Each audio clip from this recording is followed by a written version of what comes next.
Next మనకు లైంగిక ప్రత్యుత్పత్తిలో భాగంగా స్త్రీ ప్రత్యుత్పత్తి అవయవంగా మనకు అండకోశం అని చెప్పుకుంటాం.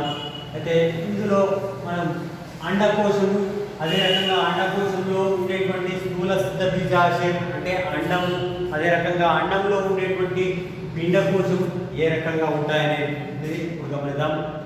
మొదటగా అండకోశం. అండకోశము అంటే ప్రధానంగా వీటి లోపల 3 భాగాలు ఉంటాయి.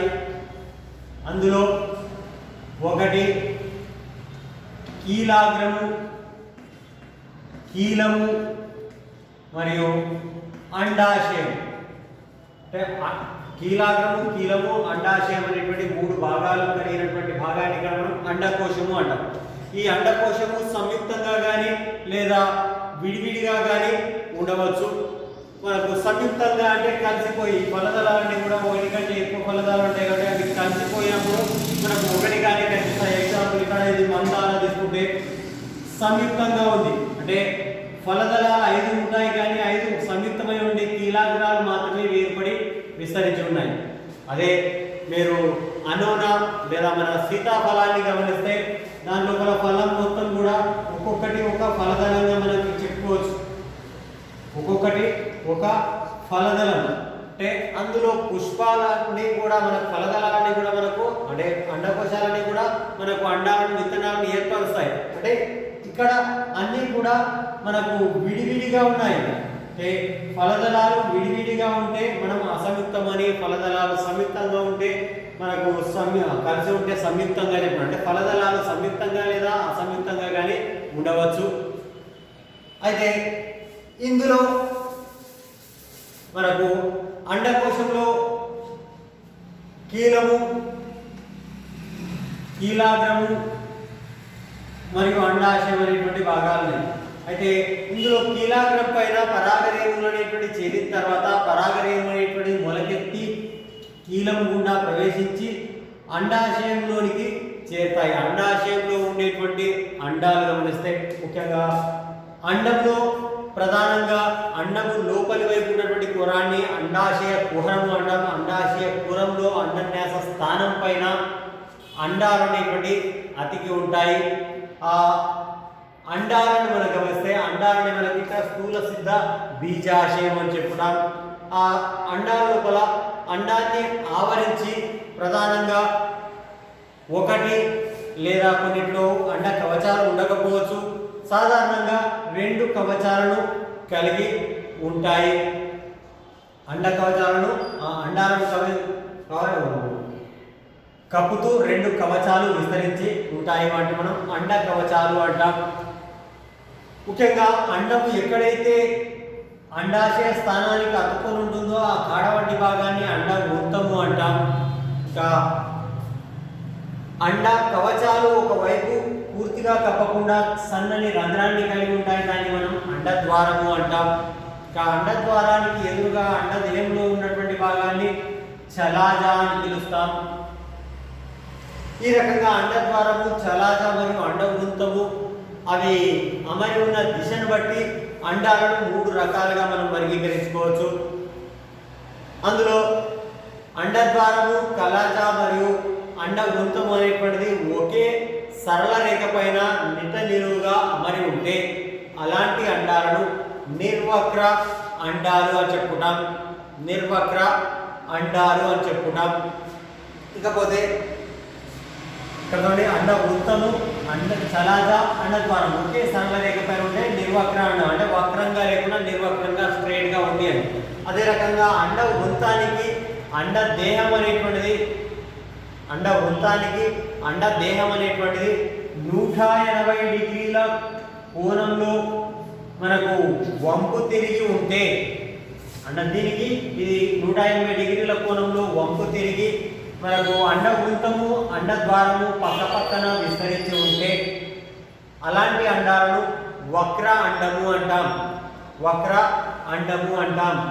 అదే రకంగా మనకు అండ వృత్తానికి అండ దేహం అనేటువంటిది లంబకోణ దిశలో, లంబకోణము అంటే 90 డిగ్రీస్ పక్కనికి ఆ అండ వృత్తానికి అండదేహం అనేటువంటిది లంబకోణ దిశలో అమరి ఉండి మనకు అండ ద్వారం అనేటువంటిది వంపు తిరిగి ఉండడం వల్ల లేదా అండ దేహం అనేటువంటిది కొద్దిగా వంపు తిరిగి ఉండడం వల్ల అండాంత కణజాలంలో ఉండేటువంటి పిండకోశం అనేటువంటిది వంపు తిరిగి ఉంటుంది. అలాంటి అండాలను కాంపైలోట్రోపస్ అండము అంటాం.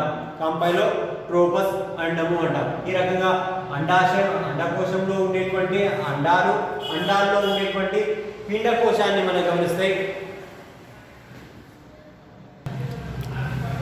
పిండకోశం ఏ రకంగా ఏర్పడుతుంది అనేది మనం ఇక్కడ స్థూల సిద్ధ బీజ జననం కింద మనం చెప్పుకుంటాం. అయితే ఈ పిండకోశం ఏర్పడాలంటే అండంలో ఉండేటువంటి అండాంత కణజాలంలో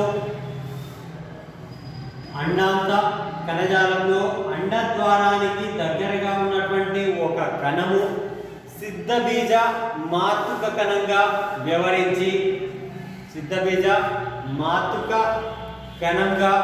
వ్యవహరించి అది మనకు శేఖరణ విభజన అనేటువంటిది జరుగుతుంది.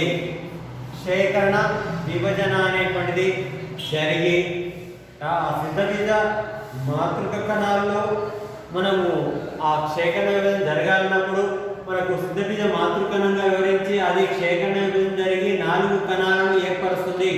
ఆ 4 కణాలను ఏర్పరిచేటువంటి స్థితిని మనం ఇక్కడ గమనిస్తే మొదటగా మనకు ఒక కణంగా స్థూల సిద్ధబీజ మాతృకణం ఉంది. అది 2గా సమవిభజన జరుగుతుంది. ఆ తర్వాత 2 నుంచి 4 కణాలుగా మనకు ఏకస్థితికమైనటువంటి కణాలుగా ద్వైస్థితికంగా ఉన్నటువంటి స్థూల సిద్ధబీజ మాతృకణము ఏకస్థితికమైనటువంటి స్థూల సిద్ధబీజ చతుష్కాన్ని ఏర్పరుస్తుంది. ఆ స్థూల సిద్ధబీజ చతుష్కాల లోపల ఈ 4 సిద్ధబీజాల లోపల ఒక కణం మాత్రమే క్రియావంతంగా ఉండి 3 కణాలు నశించి ఆ ఒక్క కణంలో మళ్ళీ తిరిగి మనకు ఉన్నటువంటి కేంద్రకం అనేటువంటిది సమవిభజన అనేటువంటిది జరుగుతుంది. అంటే కేంద్రక సమవిభజన అనేటువంటి జరిగి ఒకే కణంలో 2 కేంద్రకాలు ఆ తర్వాత ఆ 2 కేంద్రకాలు తిరిగి సమవిభజన జరుపుకొని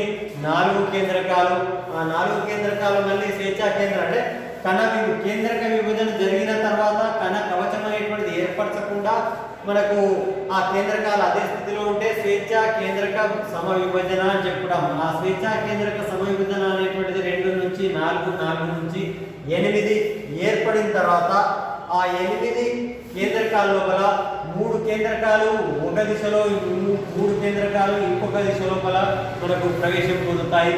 అదే మనకు అండద్వార కొనవైపు పైవైపున అండద్వార కొనవైపున ఇక్కడ చూస్తే మనకు అండద్వార కొన ఇక్కడ ఉంటుంది. దీనిలో అండద్వార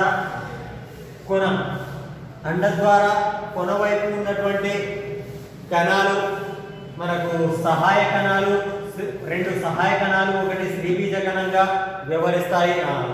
కణ కవచాన్ని ఏర్పరచుకుంటాయి. ముఖ్యంగా చెప్పాలంటే ఈ 8 లోపల 3 పైకి 3 కిందికి వెళ్ళిన తర్వాత అందులో ఈ 3 3 6 కూడా కణ కవచాలను ఏర్పరచుకుంటాయి. అందులో 2 సహాయ కణాలు ఒక స్త్రీబీజ కణం అనేటువంటిది అండద్వార కొనవైపు ఉన్నటువంటి కణాలు 3 కణాలు అదే మనకు చలాజ వైపు విస్తరించినటువంటి 3 కణాలు కణ కవచాన్ని ఏర్పరచుకొని అవి ప్రతిపాద కణాలుగాను అదే రకంగా 2 కేంద్రకాలు మధ్యస్థంగా స్త్రీబీజ కణానికి దగ్గరగా మధ్యస్థంగా 2 కేంద్రకాలు కలిసి ఒక కణకవచాన్ని ఏర్పరచుకొని ఒకే కణంగా రూపాంతరం చెంది అంటే త్రిధ్రువ కేంద్రకము అంటాం. ధ్రువ కేంద్రకము 2 కేంద్రకాలు కలిగినటువంటి ధ్రువ కేంద్రకంగా మార్పు చెందుతుంది. అంటే ఇక్కడ మనకు 8 కేంద్రకాలు ఉన్నా కూడా 7 కణాల స్థితిలో పిండకోశం అనేటువంటిది పరిపక్వ పిండకోశం అనేటువంటిది ఏర్పడుతుంది. ఇది అండద్వార కొనవైపు 2 స్త్రీబీజ కణాలు ఒక స్త్రీబీజ కణము 2 సహాయ కణాలు అదే రకంగా చలాజ వైపు ఉన్నటువంటి కణాలు 3 ప్రతిపాద కణాలు మనకు స్త్రీబీజ కణానికి దగ్గరగా దిగువన మనకు ద్వయస్థితికంగా ఉన్నటువంటి ధ్రువ కేంద్రకం అనేటువంటిది మనకు కేంద్రక కణం అనేటువంటిది మనకు విస్తరించి ఉంటుంది. అందులో 2 కేంద్రకాలు ఉన్నటువంటి స్థితిని ఉంటాయి. అయితే ఈ స్త్రీబీజ కణము మనకు స్త్రీ సంయోగ బీజంగా స్త్రీ బీజ కణం వ్యవహరిస్తుంది. ఫలదీకరణ జరిగే దాని లోపల గమనిస్తాం.